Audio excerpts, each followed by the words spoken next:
For all the people at your retreats or the women who are watching or listening at home that just want to find their match, their partner, what's the first step they can take to start getting out of the weeds of like failure after failure and start seeing some progress to greater potential matches? Or a couple of things. I mean, firstly, there's a guy called John Kay who wrote a book called Obliquity. And the whole idea of the book was obliquity is when you reach goals through indirect means. So if you take building a business, you're far more like, if your goal is to make money, instead of focusing on making money, focus on all the things that provide value to people. Yeah. Because the making money part will be the byproduct. Right. If you focus on, I need to get rich, I need to get rich, I need to get rich, you're probably not going to do the things that are going to get you rich. Right. Because what makes you financially wealthy? The relationships you take time to build, that often for a long time. You don't ask for anything, you don't even care to, you're just building, you know, the products that you create for no reason, then you just think that they're great or that you think they have value or whatever, the service that you provide people, it's not, what's the quickest way for me to make money? Most people like that don't get rich. Right. In a relationship, there's all these things that build a relationship that really have nothing to, that don't feel like they have anything to do with a relationship. Like who would say, knowing what you would do with the next 10 hours of your life, if it was free, is actually going to be a huge determinant of the health of your relationship? It's like one's over here and one's over here. Right. Shouldn't we be talking about how to have better sex? Yeah. Shouldn't we be talking about how to communicate well with my partner?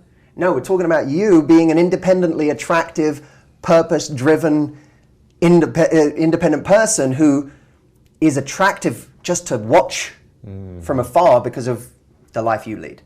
That's going to lead to a much better relationship. By the way, even that will lead to better sex. Yeah. Because your partner looks at you and is like, this They're person more attracted. This is a person. Yeah. This isn't just an extension of me. Yeah. This is a person. So it's the indirect things that contribute. And so let's now take that to the single place. I'm single. What do I do next? Understand and study, and this is a big part of what I do in my work. So I'd encourage people to come check that out. Study the things that contribute to getting you a relationship that often have nothing to do with getting a relationship. The things you do with your spare time. If I want to learn yoga, do I do it on my own at home with a YouTube video? Learning yoga, by the way, on its own could be a good thing just because it makes you more interesting, you have more to talk about, you feel confident in yourself, all of that. But okay, now let me do a more sociable version of that. Let me go and do a class where I might actually have the chance of meeting other people. Maybe they're not men, maybe they're other single women, but other single women are useful too. Another indirect variable, because you have more single friends or more fun friends, more charismatic friends, friends who come knocking at your door going, hey, we're going out. Get out of your goddamn pajamas. We're going out, right? That person is going to be great for your love life. Makes you more desirable, have more value. And makes you leave the house. Yeah. Instead of staying in every weekend, makes you leave and go to places where people are. You know, the books you read, who would say the books you read have anything to do with your relationship? But they do on a date when you have shit to talk about. Absolutely. Right? So there's all these factors. Now, the reason I'm saying that, because of course there are direct factors, but like my programs in my company, which by the way, people could go to howtogettheguy.com to go and find all of these. But the programs I have there are about very direct things like how to flirt, strategies, how to meet someone, how to do this, how to do that. But that's one piece of it, right? I encourage people to do all those indirect things. And then someone can't say, I'm just sick of going out. I give up. On what? On what? Yeah. Like someone said that to me in a seminar and said, I just feel like giving up. Tell me what. On yourself, on life? What are you giving up on? I want to hear this. Tell me, what are you giving up on? Well, meeting people? Meeting people? Would you not meet people? If someone said you can never find the love of your life, that's off the table. Would you really stop meeting people? Yeah. Your need for a human interaction would disappear? I don't think so. You'd stop flirting with people? That's part of your character. Being flirtatious is a part of who we are at times. Yeah. So why would we lose that? Being sexual, would you really lose that? You're going to stop being sexual just because the end result isn't coming. I don't buy it. You'd stop doing hobbies. You'd stop getting out there. All the things that you have to get rid of to say, I'm done with relationships, are things that would absolutely erode your life, even if you take the relationship out of the equation. Yeah. So I think people have to, I understand, I know there is a terrific level of like dating burnout right now. And if you're out there feeling that right now, I urge you to think about this differently and to say, I don't have to constantly have it in my mind. I'm trying to meet someone, I'm trying to meet someone, I'm trying to meet someone. That game gets boring. And now when you go on a date and it doesn't go anywhere, you're a failure. And you're exhausted, yeah. Oh, God, I'm done.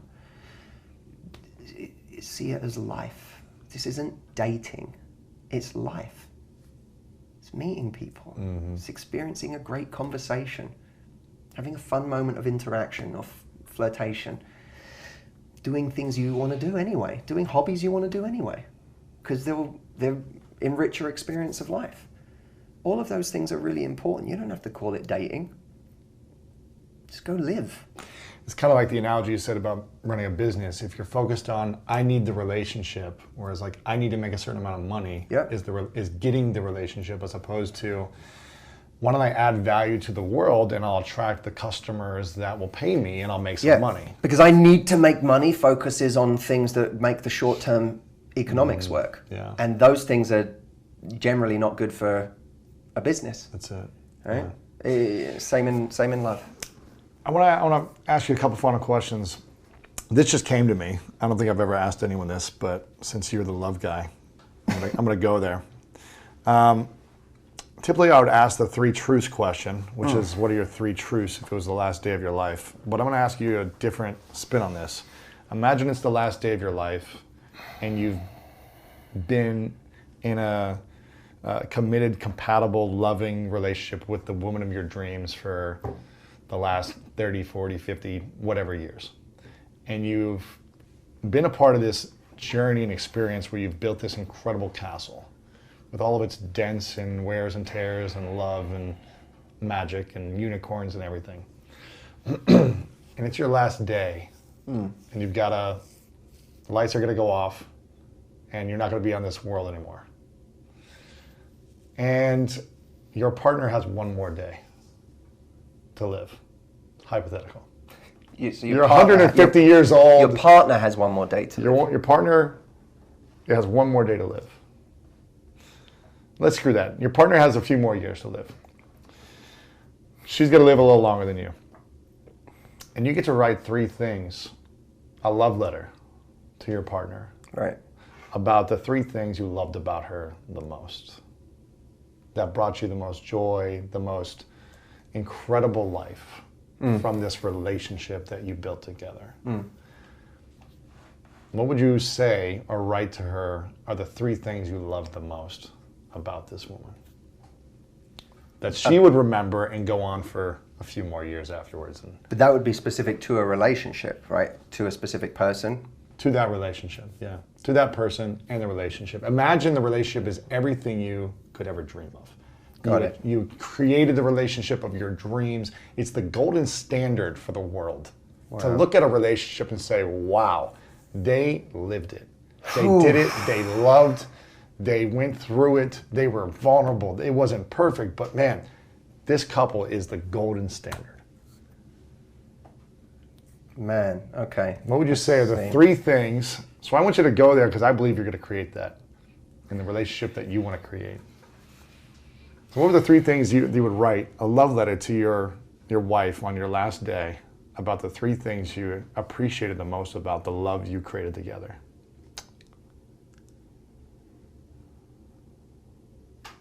That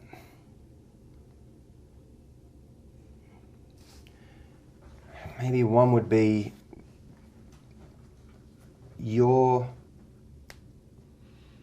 made me feel safe enough to be the best I could possibly be. You know, your love made me feel so secure, gave me such a platform to go and make an impact in the world on, that you know, and don't get me wrong, I think we should have our internal security, but I felt so secure in the relationship that this relationship gave me the energy to go out there and do amazing things with that energy. So I made a bigger impact in the world because of the energy that your love gave me. I'm getting chills already. This makes me emotional just thinking about it. See if I have anywhere to go from there. So safety, security. That you made me feel like I wasn't alone in the world. And I don't just mean because we had each other. Mm-hmm. You can feel very lonely in a relationship, especially if you don't feel seen. But you find someone who sees you, you know, who really gets you. And all of a sudden you don't feel so alone in the world, because life is lonely. You can have tons of people around you, but there's a certain existential loneliness that many people feel in life that for moments or times evaporates when you feel a true connection with someone and you see each other. You go, wow, that to me is transcendent. So your ability to see me made me feel less alone in the world. Yeah.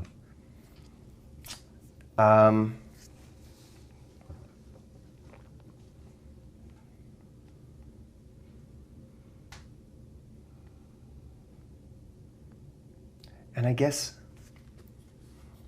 you were a role model for me. Wow.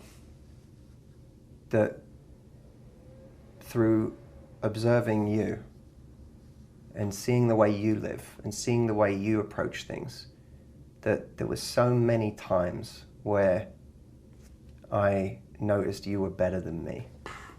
And that taught me how to be better. It taught me how to, I grew because I saw the way you were. Wow. And that showed me, no matter where I thought I was, being around you showed me how wonderful people can be. And that made me want to be more wonderful. I guess those would be That's three. a beautiful love letter. What's the letter you would write to yourself? You're 200 years old. It's the last day still. And you write a letter to your 32-year-old self. 32 now? 31, 32 in a couple of weeks. You write a letter to your 32-year-old self and say, one piece of advice, looking back at what you'd say to yourself on how to become the best partner to create that magical relationship. One thing I would say, looking at myself, saying, here's the piece of guide advice. to being... here's what you need to do to become that partner with that other person. Here's what you need to let go of. Here's what you need to step into. Here's where your ego needs to take a check. I think, how many things do I get? Give yourself a few. Let's do a couple. Yeah. I think, I always loved just the idea of question everything. Yeah. Don't, that thing that you take for granted that you're right about, question everything, because it's just amazing to me the things I look back on now, and I no longer agree with what the 23-year-old version of me thought or the 25-year-old version of me thought. And I think understanding that, at least we're not very good at thinking about all the ways we might be wrong today. But we're really good at knowing the ways we were wrong before, right? And it's more, that's, if you think of a lot of self-improvement people, right?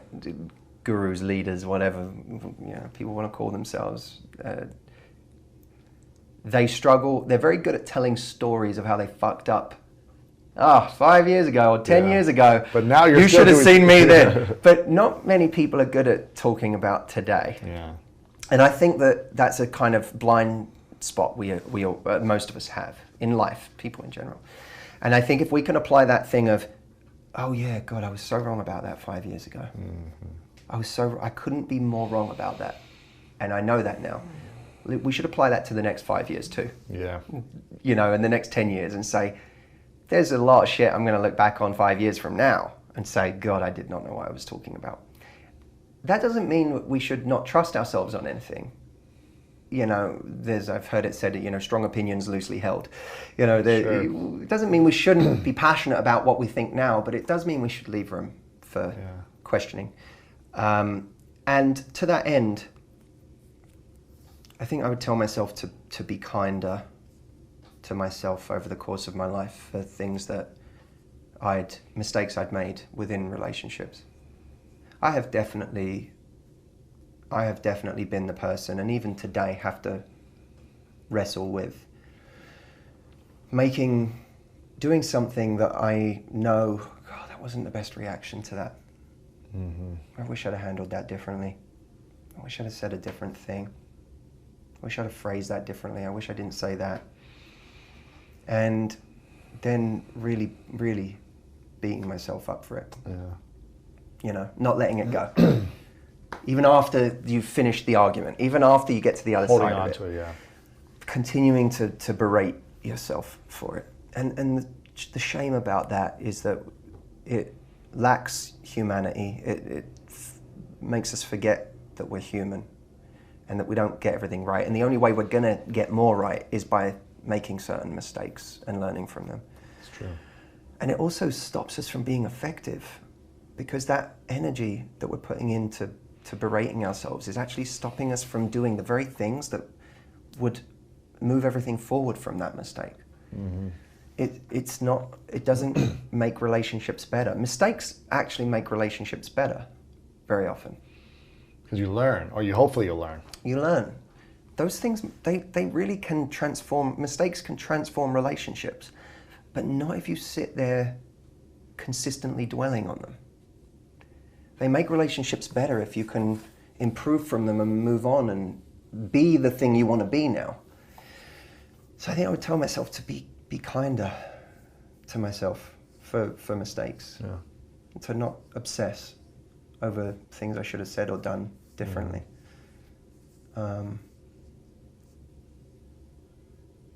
Yeah. You know what, to that end, we should, halfway through this interview, I kept losing my train of thought. And probably you were going to edit that out to be kind to me. I'm going to keep it in? Let's keep it in. All right. Because, don't beat yourself up over it. Give people the real shit. Yeah. Matthew Hussey's really eloquent. Oh, look at the way he could string a thought together. Well, I lost my train of thought 3 or 4 times. I don't know what happened.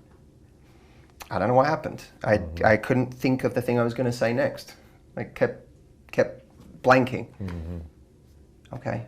Show people that. That's inspiring. Yeah. Oh, fuck. If Matthew Hussey can be in the middle of an interview and just go completely blank and not know what the hell he was saying, then what am I worried about? Yeah. That's more interesting. And that's a real relationship. Yeah. A real relationship. That's the real stuff. That's the stuff we're not seeing when we see other people's relationships and everything. The highlight reels. Great and everything. No, let's if we want to change our world, forget the world for a moment, because it always seems a bit grandiose when we talk about changing the world, but changing our world. Let's bring in the real, because that genuinely changes things. You know what makes relationships better? True realness, vulnerability, people living their truth, people being more real, being more upfront, more direct. You know what makes you more attractive on a date? Being more real. Mm-hmm. Not going there. People worry about their hair and is this all right? Tell a real fucking story on the date. Yeah. That's what's you want to talk about deep attraction, not surface level bullshit. Surface level bullshit is in 2D on Instagram. Deep attraction, the kind of attraction that gets relationships, comes from real stories. Yeah. Real shared experiences. And if you do want to change other people's worlds, as you know, because you're so good at it, it's bring people the real. Yeah. Because that's more inspiring than the guy who sits there and does great for an hour and always knows exactly what he's going to say. The perfect person, yes. Yeah. If you want to learn how to make yourself more desirable in relationships, then check out this powerful interview with relationship therapist Esther Perel. the love stories per se are not life stories. There's some things that you don't need in order to have a beautiful love story with someone.